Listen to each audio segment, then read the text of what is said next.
नमस्कार, मैं हूं आपके साथ ऋतिका पांडे। आप देख रहे हैं न्यूज 21। आज हम बात करेंगे एक ऐसी जोड़ी के बारे में जिसने दुनिया भर में वाहवाही लूटी है। जी, हम बात कर रहे हैं अखिलेश यादव और डिंपल यादव की। देखिए, चुनावी दंगल में तो पति पत्नी के आमने सामने की लड़ाई के कई उदाहरण देखे गए हैं, लेकिन एक अलग सीट से एक साथ जीतकर लोकसभा तक पहुंचने की नजीर कम ही देखने को मिलती है। इस बार 18वीं लोकसभा के दौरान जब सदन में सभी सांसद बैठेंगे तो यूपी से अखिलेश यादव और डिंपल यादव के रूप में पति पत्नी की इकलौती जोड़ी भी सबका ध्यान खींचेगी। देखिए हमारी खास रिपोर्ट। कैसे पति पत्नी की मिसाल पहुंची लोकसभा। ये पहली बार है कि किसी पार्टी के मुखिया अखिलेश यादव और उनकी पत्नी डिंपल यादव एक साथ लोकसभा के लिए चुने गए हैं। अखिलेश अपनी परंपरागत सीट कन्नौज से तो उनकी पत्नी डिंपल यादव पड़ोस की मैनपुरी सीट से सांसद चुनी गई हैं। दोनों ने ही रिकॉर्ड वोटों के अंतर से चुनाव जीता है। डिंपल यादव तो सपा की ओर से जीतने वाले सांसदों में सबसे ज्यादा वोटों के अंतर से जीतने में अव्वल है और उनके बाद उनके पति अखिलेश यादव की जीत का अंतर पार्टी में दूसरे नंबर पे रहा है।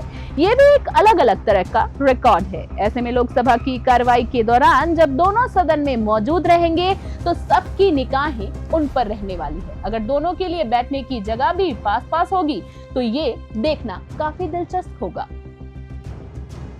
पिछले लोकसभा चुनाव में दोनों रहे सदस्य। एक इत्तेफाक देखिए कि अखिलेश यादव और उनकी पत्नी डिंपल यादव पिछले लोकसभा 2019 में भी साथ साथ लड़े थे, लेकिन सदन के सदस्य एक साथ निर्वाचित होने से साथ साथ नहीं पहुंच सके थे। दरअसल अखिलेश यादव आजमगढ़ से चुनाव लड़कर जीते, जबकि डिंपल यादव कन्नौज से लड़ी थी, लेकिन चुनाव नहीं जीत सकी थी। हालांकि सपा संस्थापक मुलायम सिंह यादव के निधन के बाद मैनपुरी सीट खाली हुई थी, तो डिंपल यादव वहां से उपचुनाव जीतकर सदन में पहुंची। 10 महीने बाद डिंपल उपचुनाव जीतकर पहुंची लोकसभा। उसके पहले अखिलेश यादव विधानसभा में मैनपुरी की करहल विधानसभा से विधायक निर्वाचित हो गए थे। नतीजों के बाद विधानसभा में नेता प्रतिपक्ष की जिम्मेदारी निभाने के लिए उन्होंने आजमगढ़ लोकसभा सीट से इस्तीफा दे दिया था। उनके इस्तीफे के बाद करीबन 10 महीने बाद डिंपल यादव उपचुनाव जीतकर लोकसभा पहुंची। इस तरह 17वीं लोकसभा का सदस्य निर्वाचित होकर भी साथ में सदस्य नहीं रहे थे। सदन में 3 भाइयों के साथ मौजूद रहेंगे अखिलेश यादव न सिर्फ पहली बार अपनी पत्नी के साथ लोकसभा में मौजूद रहेंगे, बल्कि इस बार उनके 3 भाई भी बतौर सांसद संसद में उनके साथ रहेंगे। चूंकि सफाई परिवार के 5 सदस्य निर्वाचित होकर लोकसभा पहुंचे हैं, इससे कन्नौज से अखिलेश यादव और मैनपुरी से डिंपल यादव के अलावा आजमगढ़ के धर्मेंद्र यादव, फिरोजाबाद से अक्षय यादव और बदायूं से आदित्य यादव भी सांसद चुने गए हैं। इस तरह 5 सदस्यों के साथ लोकसभा में देश का सबसे बड़ा कुनबा रहने वाला है।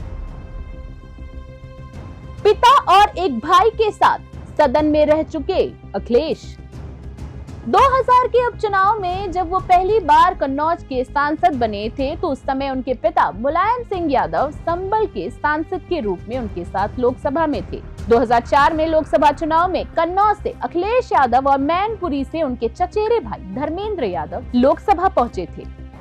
2009 में लोकसभा चुनाव में भी अखिलेश यादव कन्नौज से और धर्मेंद्र यादव बदायूं से सांसद चुनकर पहुंचे थे। 2014 में पहली बार सफाई परिवार के 5 सदस्य निर्वाचित हुए। इसमें खुद आजमगढ़ और मैनपुरी से मुलायम सिंह यादव, कन्नौज से डिंपल यादव, बदायूं से धर्मेंद्र यादव और फिरोजाबाद से अक्षय यादव सांसद चुने गए थे। बाद में मुलायम सिंह ने आजमगढ़ सीट बरकरार रखते हुए मैनपुरी से इस्तीफा दे दिया। जब हुए उपचुनाव में इस परिवार की तीसरी पीढ़ी के रूप में तेज प्रताप यादव चुनाव जीतकर लोकसभा पहुंचे थे। उस दौरान अखिलेश यादव उत्तर प्रदेश की मुख्यमंत्री थे। 2019 में लोकसभा चुनाव में परिवार से सिर्फ 2 सदस्य मैनपुरी से मुलायम सिंह और आजमगढ़ से अखिलेश यादव ही सांसद बने थे। बाकी सदस्यों को शिकस्त मिली थी। बात करें इस बार अखिलेश यादव और डिंपल यादव पति पत्नी के रूप में लोकसभा सदस्य चुने गए हैं। इससे पहले ये उपलब्धि बिहार के पप्पू यादव और उनकी पत्नी रंजीता रंजन के नाम थी। वो दोनों 2004 में 2014 में 2 बार एक साथ चुनाव जीतकर लोकसभा पहुंचे थे। हालांकि दोनों अलग अलग पार्टी से चुनाव लड़कर जीते थे। इस बार भी पप्पू यादव निर्दलीय चुनाव जीतकर लोकसभा पहुंचे हैं और उनकी पत्नी रंजीता रंजन भी कांग्रेस के राज्यसभा की सांसद हैं। दोनों जोड़ी के तौर पर तीसरी बार संसद में होंगे, लेकिन अलग अलग सदन में हिस्सा लेंगे। तो इसी तरह की ताजा अपडेट्स के लिए हमारे चैनल को लाइक करें, सब्सक्राइब करें और शेयर करना बिल्कुल ना भूलें। इसी तरह की अपडेट्स के लिए बने रहें न्यूज़ 21 के साथ। जय हिंद, नमस्कार।